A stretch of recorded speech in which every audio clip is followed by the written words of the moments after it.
Welcome back to Kent Cutters, everybody. Thank you all for tuning in. I do really much appreciate it. Give us a like and subscribe. It really does help out. Keep the videos coming. Let's crack on with this knife and show you this knife. As you can see, it's by Taylor's Eyewitness. We've got the box with it.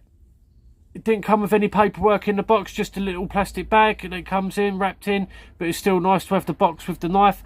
I'm assuming this knife is 70s, early 80s maybe. Someone correct me if I'm wrong, but I'm just going by how the box looks, really. And you've got a bit of info on there. Give it a pause and a read if you want. Blah blah blah. And then you've got a bit of information about oiling the joints and sharpening on your angles and whatnot. Give it a pause and read if you want. Taylor's Eyewitness. You've got your serial number. Established 1838, so the name's been around forever. Taylor's Eyewitness, as we know. And this is the knife. You've got your lot of hardwood covers. I think they're carbon steel or stainless steel bolsters. I think they're carbon steel back springs. Obviously I haven't got much information by it, but when I got this knife, it had a load of like surface rust over it and things like that on the blades and bolsters and back springs. You can see there's a little bit of pitting on it there, so it's obviously been stored somewhere damp. It could have been in someone's shed or something and forgot about, and someone's found it and then I've bought it off them. But yeah, so it's nice and well made on them back springs, nice and tight. Tying this a little bit of gapping up here maybe, but I wouldn't even call it gapping. When I see gapping, I've had some knives where you can see the pins through it and all sorts, you know what I mean? That's gapping. I don't class that as gapping, really. So this is your main blade, which is a spear point blade, like a jackknife this, by the way, like with your pen blade and main blade both coming out the same end, so it's like a jackknife.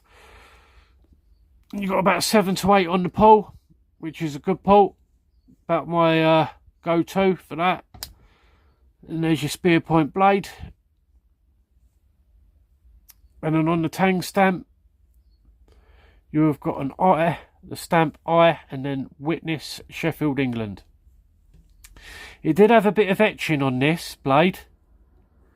Can't remember what side it was on exactly, but it was more like printing than etching, because it was like where it had a little bit of surface rust over it. I couldn't keep that rust on there, so I'd done a little bit of light sanding with some high grit sandpaper and polish, and it just rubbed straight off. So it was more like a print on it, really.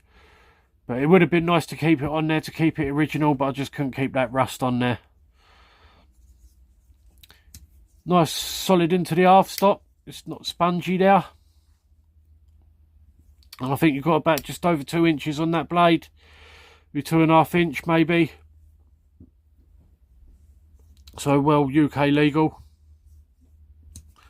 Nice click into the half stop. Good snap. That blade is way off centered. It's near on the liner. It doesn't look like it's rubbing on the knife so much, but it is pretty much near on now. I don't want to go trying to bend it back. It's not going to be so much a user, it's more of a collector's piece.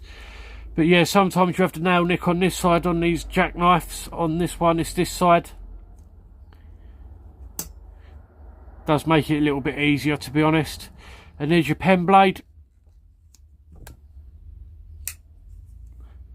And that's again about a good 7 to 8. Excuse the excess oil coming out. It was obviously a bit rusted in the pivots and that, and where I've oiled it and flushed it out, it's kicking out all the shit that's in there.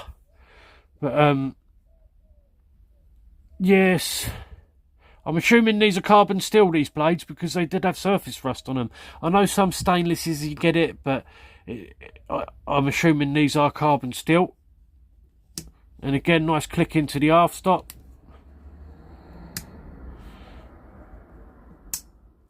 And a good snap on the close. It's got good action. There's no blade wobble. No blade wobble. It's a solid little knife. If it has been used, it ain't seen much. I don't think it's been sharpened really. I did put a little edge on it, but I didn't go mad, just to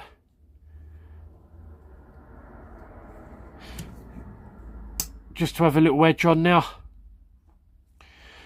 Yeah, it's just a hardwood. I'm assuming it's like a rosewood handles. Quite nice. Have a little bit of grain to it. You see there's a bit of a stripe going down it there. I don't know if the camera's going to pick it up.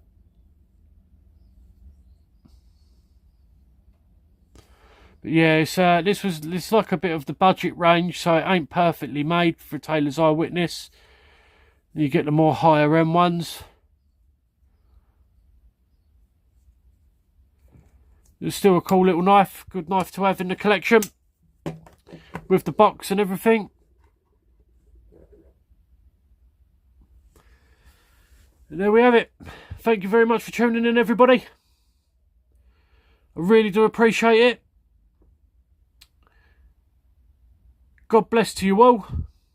Be good. If you don't be good, be sharp. Thank you, everybody. Bye.